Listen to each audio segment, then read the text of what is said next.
నమస్కారం రాధా మనోహర్ దాస్ గారు. హరే కృష్ణ తల్లి. రాధా మనోహర్ దాస్ గారు, అంటే ఇక్కడ పి నాయకంపల్లిలో ఇంత చిన్న పల్లెటూరుకి మీరు వచ్చి శ్రీ బంగారే శర్మ గారి నేతృత్వంలో జరుగుతున్న శివ పంచాయతన క్షేత్ర ఈ గుడి దేవాలయానికి సంబంధించిన కార్యక్రమాలకు సంబంధించి శంకుస్థాపనకని మీరు వచ్చారు. అంటే మీరు నిలువుబొట్టుతో ఉండి ఇలాంటి కార్యక్రమాలకి రావడము అనేది అంటే చాలా వరకు కొంతమంది విభేదిస్తూ ఉంటారు. కానీ ఇలా రావడం వల్ల మీకేమనిపిస్తుంది? అంటే చాలా పల్లెటూరులు మీరు తిరిగి ఉన్నారు. ప్రతి పల్లెటూరులోనూ కూడా మీకంటూ ఒక మార్క్ అక్కడ వేసి వస్తూ ఉంటారు. అసలు ఈ కార్యక్రమం మీద మీ అభిప్రాయం ఏంటి పూర్తిగా? చాలా చాలా హృదయపూర్వకంగా, అంటే నా నోట్లోంచి వచ్చేది ఏదైతే ఉందో అది నా కళ్ళల్లో మీరు చదవచ్చు.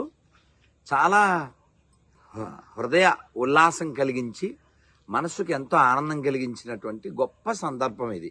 ఎందుకు అంటే ఎక్కడో శృంగేరి, ఎక్కడ నాయకంపల్లి, ఎంత దూరం ఉంది. ఈ ఊరు ఒక లోపలికుంది, మరి హైవే పక్కన ఏం లేదు.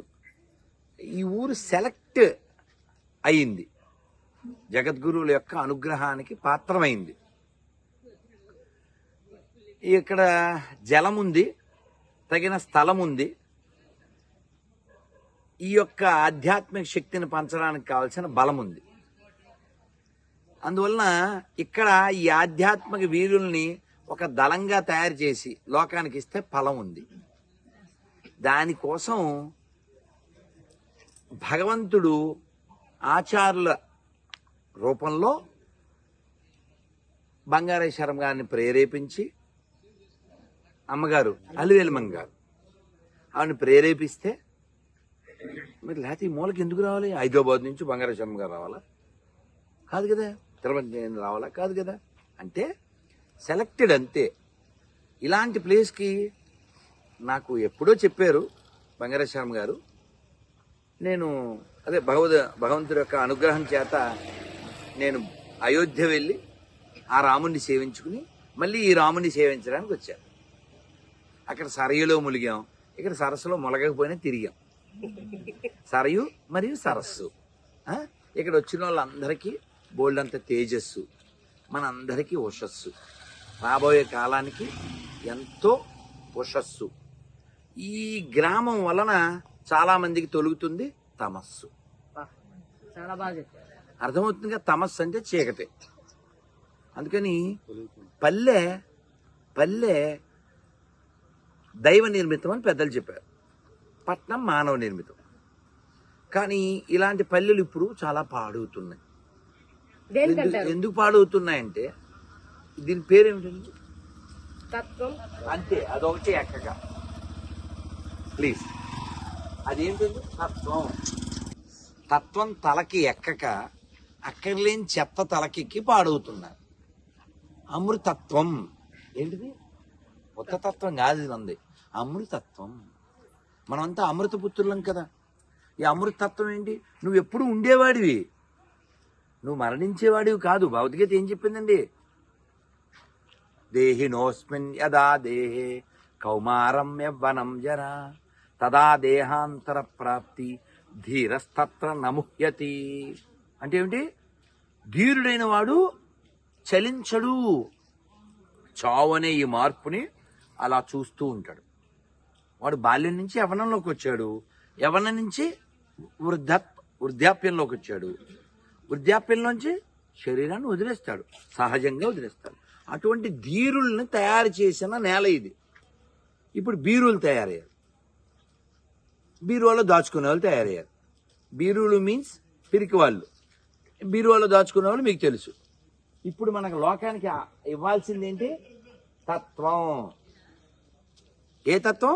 అమృతత్వం, ప్రేమతత్వం, శివతత్వం, శక్తితత్వం, గురుతత్వం. కాబట్టి ఈ తత్వం అందరికీ ఇవ్వాల్సిన బాధ్యత ఉంది, అందరూ పొందవలసిన బాధ్యత ఉంది.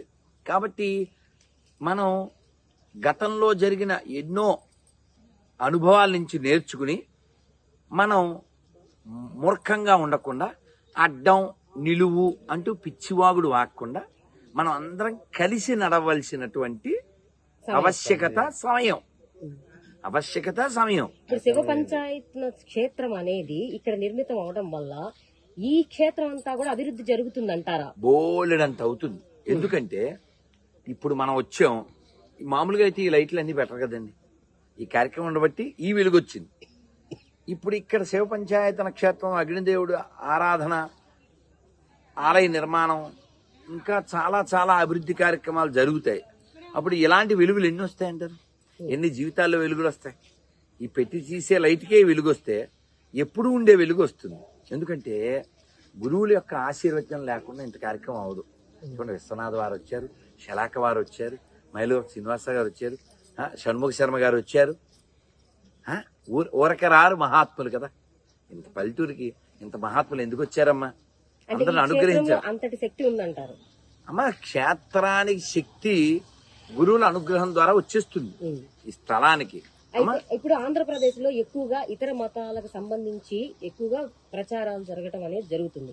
మరి ఇక్కడ ఈ క్షేత్రం అనేది నిర్మితం అవడం వల్ల ఆ ప్రభావం అనేది తగ్గే అవకాశం ఉంటుందంటారా? చాలా చాలా. ఇక్కడ మనము ఇలాంటి ఆశ్రమ నిర్మాణాలు, ఇటువంటి మఠ మందిరాల నిర్మాణాలు ఇంకా చాలా జరగాలి. ఎవరైనా బుద్ధి బుర్ర వాటిని కోల్పోవడం వలన వాడు పరమతంలోకి వెళ్ళి వాడు పాపిని అనుకుంటూ అందరినీ పాపులని ఫీల్ అవుతూ అందరినీ పాపులను చేస్తూ పాపులర్ అవుతున్నాడు. వాడు పాపి పాపి అంటూ పాపులర్ అవుతున్నాడు. వాడికి పాపర్ కూడా 10వ భాగం ఇవ్వాల్సి వస్తుంది. వీడు టాపరు, వీడికి దశంభాగం ఇచ్చినవాడు పాపరు. ఎందుకు అవుతుంది ఇది? తత్వం తలకెక్కక. ఏమిటి తత్వం? ఈ ప్రపంచమంతా భగవంతుడిది, భగవంతుడి సృష్టిలో నేను కూడా ఉన్నాను. ఈ తత్వం ఎలా తెలుస్తుంది? భౌతిక చదివితే తెలుస్తుంది. మరి ఆ తత్వాన్ని బోధించే మీలాంటి వారు ఎక్కువ మంది లేకపోవటమా? కదా కదా కదా. ఇదే కదా, అమ్మ అన్నం పెట్టలేదు, టీవీ చూస్తుంది, ఎదురింటి ఆంటీ ఏమో పిలిచి 2 ముద్దలు పెట్టింది, 4 ముద్దలు పెట్టింది. 2 ముద్దలు 4 ముద్దలు. ఆ తర్వాత ఆకలిస్తే ఆ పిల్లోడు ఎవరో వైపు చూస్తాడు, ఏంటి ఆంటీ, ఏంటంటే ఆంటీ అంటాడు. ఆ ఆంటీయే పరమాత్మ. కాబట్టి మన ధర్మం తల్లి కదండి. అందరిలో తల్లి చూస్తుంది. భూమాత అంటది, గోమాత అంటది, పుస్తకాన్ని మాత అంటుంది, అన్నాన్ని మాత అంటుంది.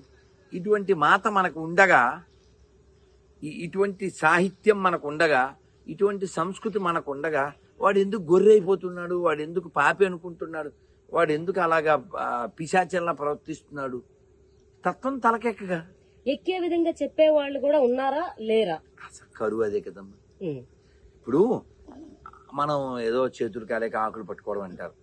ప్రతి దేవాలయంలో పూజారి, if every priest turn in to like a preacher, just you can imagine the future, how royal it is, how beautiful it is. కానీ మీరు గమనించండి, ఈ దేవాదాయ శాఖలో ఉండే పూజారులందరూ ఆల్మోస్ట్ టర్న్ యాజ్ లైక్ గుమస్తాస్. గుమస్తా బుద్ధి వచ్చేసింది వాళ్ళకి, అలా తయారు చేశారు. కానీ అసలు అది కాదు కదా. పురోహితుడు పురహితమును కోరువాడు. అవునా? పురం అంటే ఊరు వస్తుంది, పురం అంటే శరీరము. కాబట్టి మన వ్యవస్థల్ని పాడు చేశారు, మన దేవాలయాల్ని పాడు చేశారు, తద్వారా మన ధర్మాన్ని పాడు చేశారు. ఇందాక సామవేదం వారు చెప్పినట్లుగా సనాతన ధర్మం మాత్రమే మనల్ని నిలిపి ఉంచుతుంది, కలిపి ఉంచుతుంది. ఈ ధర్మాన్ని నాశనం చేయడానికి వాళ్ళు చాలా ప్రయత్నం చేస్తున్నారు. నిలబెట్టుకునే ప్రయత్నం మనం చేయాలిగా, దానికోసమే కదమ్మా. కాబట్టి ఇప్పుడు అడ్డనామాలు నిలువు నామాలు అని ఏ అడ్డగాడిద వాగినా అసలు బాగుండదు. అట్లాగే యువతకి మీరిచ్చే సందేశం, అట్లాగే బంగారీ శర్మ గారితో మీకున్న అనుబంధం. బంగారీ శర్మ గారిది నాది శంకర బంధం. అయితే శంకరుడు ఆయన భవానీ శంకరుడు కావచ్చు, ఆది శంకరుడు కావచ్చు.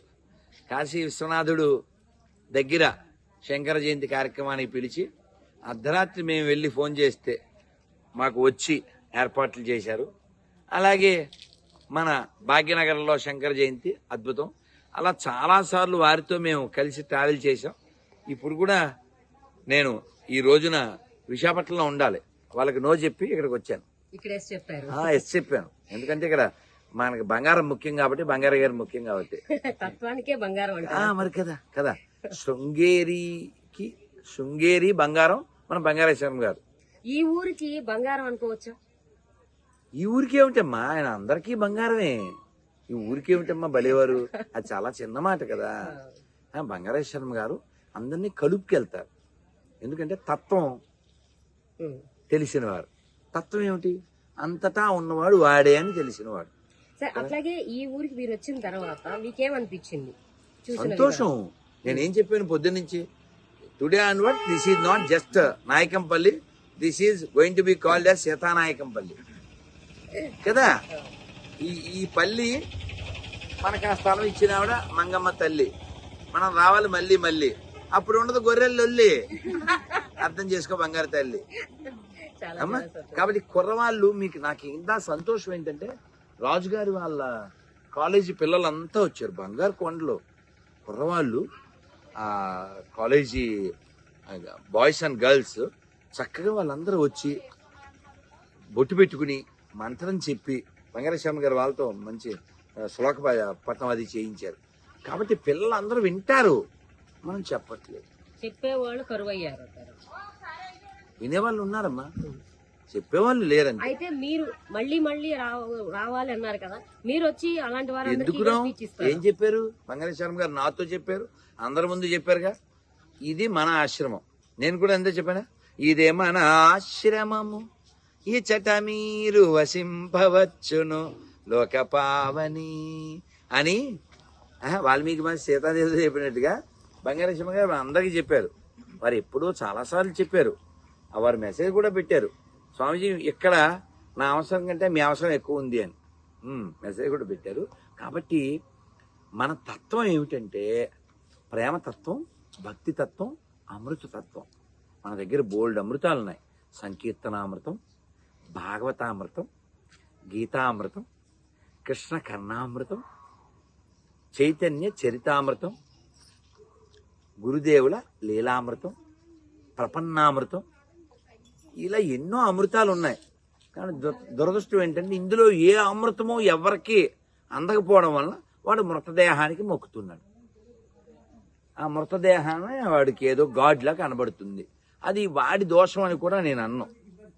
వాడికి ఇది అందలేదు కాబట్టి వాడు ఇటు వెళ్ళాడు. కాబట్టి విరివిగా తత్వాన్ని మనం ఇస్తే ప్రపంచం అంతా ప్రశాంతంగా ఉంటుంది. మీరు గమనించండి, హిందువులు ఎక్కువగా ఉన్న చోట ప్రశాంతత ఉంటుంది, ఆనందం ఉంటుంది, ఆధ్యాత్మికత ఉంటుంది. మీరు కావాలితే చూడండి, హిందువులు తగ్గిపోతే అక్కడ అలజడి పెరుగుతుంది. అందుకని హిందుత్వం అంటే ఏంటండి, ప్రకృతి తత్వం అండి. ప్రతి దాంట్లో అమ్మని చూడడం. మనం ఒక జడ్జి గారు ఉన్నారు, I will conclude with this. Judge గారు వాళ్ళ మనవన్ని మనం ఏదో బొజ్జగించో ఏదో ఇలా వాడికి గిఫ్ట్ ఇచ్చామనుకోండి, అక్కడ కూర్చున్నటువంటి జడ్జి గారు రియల్లీ ప్లీజ్డ్ ఆర్ నాట్ ఆనందపడతాడుగా, అవునా? ఈ మూర్ఖులు అంటే ఎడారి మతస్థులు ఏం చెప్తారు, మీరు సృష్టికర్తను పూజించండి, సృష్టిని కాదు అంటుంటారు. వాళ్ళు ముష్టి స్టేట్మెంట్లు అన్నీ ఇస్తుంటారు. ఏమంటే సృష్టి అంతా సృష్టికర్తదేగా. జడ్జి గారు మనవన్ని నువ్వు గిఫ్ట్ ఇస్తే జడ్జి గారు ఆనందపడట్లే. ఈ సృష్టికర్త సృష్టిని నువ్వు ప్రేమిస్తే సృష్టికర్త ఆనందపడ్డా. అందుకే పాత సినిమాలో ఒక అద్భుతంగా నాగే గారు చెప్పారు, జీవులలో శివుడున్నాడండి, జీవుడే శివుడని తెలియండి, జీవుడే శివుడని తెలియండి. కాబట్టి జీవుల్లో శివుడున్నాడు. ఆ తత్వాన్ని మనం అందరికీ తెలియజెప్తే, ఎందుకండి మరి ఇవాళ రాలేదు కానీ తనికెళ్ళ వారు ఏం చెప్పారు, నాలోన శివుడు గలడు, నీలోన శివుడు గలడు, నాలోన గల శివుడు నీలోన గల శివుడు ఒక కన్ను తెరవగలడు, నీ రెండు కళ్ళు మూయగలడు. కాబట్టి ఆ శివుడు అందరిలో ఉన్నాడనే భావన మనం అందరిలో కల్పించితే, అంటే కల్పించడం కాదు, ఉన్నదే, అది ఉన్నదాన్ని మనం రివీల్ చేయగలిగితే ఏదో త్యాగరాజ స్వామి చెప్పారుగా, సంగీత జ్ఞానము భక్తి వినా సన్మార్గము గలదేవో మనస. కాబట్టి ఆ సన్మార్గం చూపించే దానికోసం ఈ మందిరము, ఈ మఠము, ఈ ఆలయము, ఈ తత్వం చారిటబుల్ ట్రస్ట్ చేయబోయేటువంటి శివ పంచాయతన క్షేత్రము. అందుకోసం వీళ్ళందరూ ఎంతో చదువుకుని ఎంతో తత్వాన్ని పరిశీలించి సాధన చేస్తే మనకి చెప్పడానికి వచ్చారు. ఓ విశ్వనాథ్ వారు, ఓ సామవేదం వారు, ఓ శిలాక రఘునాథాచార్యులు గారు. అందుకని మనం భాగ్యవంతులం. ఈ భాగ్యం మన ఒక్కరిదా ఉంచేసుకుంటే ఎలాగా? అందుకోసం బంగారయ్య శర్మ గారి ప్రయత్నం ఏంటి?